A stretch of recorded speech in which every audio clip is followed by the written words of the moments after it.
Hello అండి. Welcome to our channel Telugu mom study vlogs.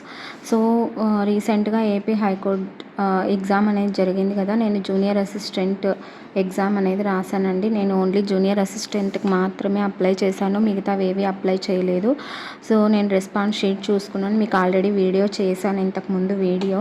So, response sheet చూసుకుంటే out of 80 నాకు 59 marks వచ్చాయండి. So, ఈ 59 మార్క్స్ రావడం వల్ల నాకైతే జాబ్ అనేది హోప్ లేదు. జాబ్ కాదు కదా అసలుకి. యాక్చువల్గా అయితే అనంతపూర్ రీజియన్ జనరల్కి వచ్చేసి ఓన్లీ 1 పోస్ట్ ఉందన్నమాట. సో, ఆ 1 పోస్ట్‌కి 59 మార్క్స్‌కి ఆ 1 పోస్ట్ వస్తుందని అయితే అసలు హోప్ లేదు. అది ఏ విధంగా వాళ్ళు సెలెక్ట్ చేస్తారు, హైయెస్ట్ మార్క్స్ ఎంత అనేది కూడా ఎవరికి క్లారిటీ లేదు, కట్ ఆఫ్ అనేది. సో, నేను ఈ 59 మార్క్స్ తెచ్చుకున్న తర్వాత రెస్పాన్స్ షీట్ చూసిన తర్వాత నాకంటూ ఒక క్లారిటీ వచ్చింది. ఏంటి అంటే నేను అనాలిసిస్ చేసుకున్నాను, ఎక్కడ మిస్టేక్ జరిగింది, ఎందుకు మార్కులు తక్కువ వచ్చాయనేసి. ఇంగ్లీష్ అయితే నాకు కాన్ఫిడెంట్గా ఉండేదన్నమాట. ఇంగ్లీష్లో నేను తెచ్చుకోగలను అని. ఇంగ్లీష్ రాసి వచ్చినప్పుడు కూడా మ్యాక్సిమం నాకు ఇంగ్లీష్లోనే స్కోరింగ్ వచ్చిండేది కూడా నాకు ఇంగ్లీష్లోనే స్కోరింగ్ వచ్చింది ఎక్కువ compare to general studies. So, అలా కంపేర్ చేసుకొని అనాలిసిస్ చేసుకుంటే నాకు నా మిస్టేక్స్ ఏంటి అనేది అనాలిసిస్ చేసుకుంటే నాకు కొన్ని మిస్టేక్స్ అనేటివి అర్థమయ్యాయి అన్నమాట. సో, ఆ మిస్టేక్స్ అన్నీ నేను నోట్ డౌన్ చేసుకున్నాను. ఎందుకంటే నెక్స్ట్ ప్రిపరేషన్లో అవే మిస్టేక్స్ అనేటివి చేశాను అనుకోండి, మళ్ళీ నేను ఫెయిల్యూర్ అవుతాను. సో, అది నాకు క్లారిటీ వచ్చింది. సో, కాబట్టి నేను చేసిన మిస్టేక్స్ ఏంటి, నెక్స్ట్ ఎగ్జామ్లో నేను నెక్స్ట్ ఎగ్జామ్ ప్రిపరేషన్స్లో నేను ఏ మిస్టేక్ చేయకూడదు అనేది చూసుకున్నాను అనమాట. సో, దాంట్లో ఫస్ట్ ఏంటి అంటే lack of consistency. So, notification పడినప్పటి నుంచి టైం అనేది ఉంది అనేసి నేను చాలా ల్యాగ్ చేశాను అనమాట. ప్రిపరేషను చాలా అంటే చాలా ల్యాగ్ చేశాను. టాపిక్స్ కూడా ఎలా అంటే అలా జంబుల్ చేసి చదివాను అనమాట. ఈరోజు పాలిటీ చదివితే మళ్ళీ పాలిటీ నేను నెక్స్ట్ ఒక 1 వీక్ 15 డేస్ వరకు చదవను. ఈరోజు పాలిటీ ఒక టాపిక్ చదివాను అనుకోండి, మళ్ళీ నెక్స్ట్ 15 డేస్ వరకు పాలిటీ చదవను. ఆ 15 డేస్ వరకు ఈ నేర్చుకునే టాపిక్ కూడా అంత ఐడియా అనేది ఉండదన్నమాట. సో, అలా నేను సబ్జెక్ట్స్ కూడా జంబుల్ చేసి చదివాను అనమాట.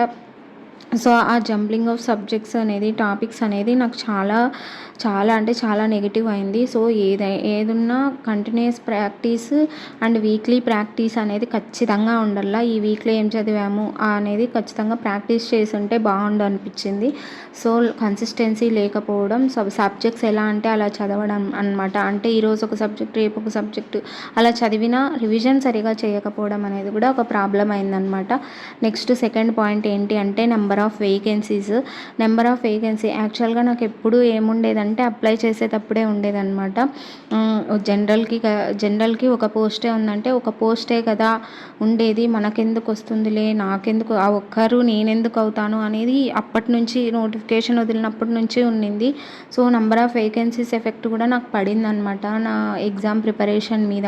ఆ ఎఫెక్ట్ ఎగ్జామ్ ప్రిపరేషన్ మీద పడింది. ఎగ్జామ్ ప్రిపరేషన్ వచ్చేసి నా మార్క్స్ మీద పడింది ఎఫెక్ట్. సో, ఇండైరెక్ట్లీ నాకు ఈ నెంబర్ ఆఫ్ వేకెన్సీస్ అనే కాన్సెప్ట్ కూడా నా మార్క్స్ని ఎఫెక్ట్ చేసిందనమాట. సో, ఎలా అంటే ఒకటే కదా పోస్ట్ అని అలా ఎప్పుడు అనుకోకూడదు అని నాకు ఎగ్జామ్ అయిపోయినాక అనిపించింది. ఏమో మనం బాగా హార్డ్ వర్క్ చేసి ప్రిపేర్ అయ్యింటే ఆ ఒక్కరు మనమే అయ్యుండొచ్చు కదా అని మళ్ళీ అనిపించింది అనమాట. సో, కాబట్టి నేను ఆ నెంబర్ ఆఫ్ వేకెన్సీస్ అనేది కూడా ఆలోచించకుండా బాగా చదివింటే బాగుండు అనిపించింది. Next breakage of preparation. Same lakh of consistency, breakage రెండు ఒకటే దాని కిందకి వస్తాయన్నమాట. బ్రేకేజ్ ఆఫ్ ప్రిపరేషన్ అంటే ఎక్కువ బ్రేక్స్ తీసుకున్నాను నేను. ప్రిపరేషన్ ఒక 3 డేస్ చదివితే 2 డేస్ అసలు చదివేదాన్ని కాదు. ఏదో ఆ వర్క్ ఈ వర్క్ అనేసి హౌస్ హోల్డ్స్ వర్క్స్ చూసుకొని, హెల్త్ ఇష్యూస్ వల్ల, వాట్ ఎవర్ ద రీజన్స్ మనం చెప్పకూడదు కదా. రీజన్స్ చెప్పినంత మాత్రాన మనం దాన్ని ఇది చేసుకోలేం కాబట్టి.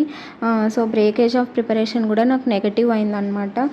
నెక్స్ట్ వచ్చేసి 3 to 4 టైప్ ఆఫ్ సోర్సెస్. నేను ఏం చేశానంటే ఎప్పుడు ఒక సోర్స్ పెట్టుకుంటే అదే చదివేదాన్ని. బట్ ఈ హైకోర్టు ఎగ్జామ్కి సంబంధించి చూసి నేను అనాలిసిస్ చేసి, ఆ సిలబస్ అనాలిసిస్ చేసి ఏది చదవాలి ఏది అనే కన్ఫ్యూజన్ ఎక్కువ అయిందనమాట. అంటే ఏది చదవాలా అనే దాని మీదే కన్‌ఫ్యూజన్ ఎక్కువయ్యి 3-4 టైప్ ఆఫ్ సోర్సెస్ యూజ్ చేశాను. నేను ఓన్లీ టెక్స్ట్ బుక్స్ నేను ముందు ప్రిపేర్ అయిన టెక్స్ట్ బుక్స్ ఒకటే రెఫర్ చేసుంటే బాగుండేది. బట్ ఆ మెటీరియల్, ఈ మెటీరియల్ అది అనేసి అది బాగుంది, ఇది బాగుంది అని చెప్పేసి నంబర్ ఆఫ్ రీసోర్సెస్ ఎక్కువ యూజ్ చేయడం వల్ల, ఆ సోర్సెస్ ఆఫ్ బుక్స్ యూజ్ చేయడం వల్ల కూడా నాకు ప్రాబ్లమ్ అయింది. కన్‌ఫ్యూజన్ ఎక్కువైపోయిందనమాట. Next lack of self confidence. చెప్పాను కదా, ఒక వేకెన్సీనే కదా అనే ఒకటి నాకు మైండ్లో ఉండింది. సో కాన్ఫిడెన్స్ అనేది లేకపోయింది. వన్స్ ఎగ్జామ్ హాల్కి వెళ్ళాక అక్కడ రాసే జనాలని బట్టి అక్కడ చాలామంది కాంపిటీషన్ అనేది చాలా ఉందనేది మనకు తెలుసు. బట్ అక్కడ వెంటనే నాకేమనిపించిందంటే కాన్ఫిడెన్స్ అంతా తగ్గిపోయింది. ఓకే, నా ప్రిపరేషన్ ఉండకపోవచ్చు అని ఆ క్వశ్చన్ పేపర్ చూసాక కూడా నాకు అర్థమైందనమాట. సో నేను ఈ 5 మిస్టేక్స్ నేను చేశానని నేను అనుకొని అనాలిసిస్ చేసుకున్నాను. సో ఈ మిస్టేక్స్ నేను ఓవర్కమ్ చేసుకొని నెక్స్ట్ ప్రిపరేషన్ స్టార్ట్ చేసుకుంటున్నాను. మీరు కూడా మీ మిస్టేక్స్ ఏంటి అనేసి ఒక నోట్ డౌన్ చేసుకోండి. నోట్ డౌన్ చేసి మన మైండ్లో అనుకుంటే మనకు అవి కూడా గుర్తుండవు. సో మనం ఒక పేపర్ మీద ఏదన్నా కాన్సెప్ట్ పెడితేనే అది మన మైండ్లో గుర్తుంటుంది అనేది నాకు దృఢ నమ్మకం అన్నమాట.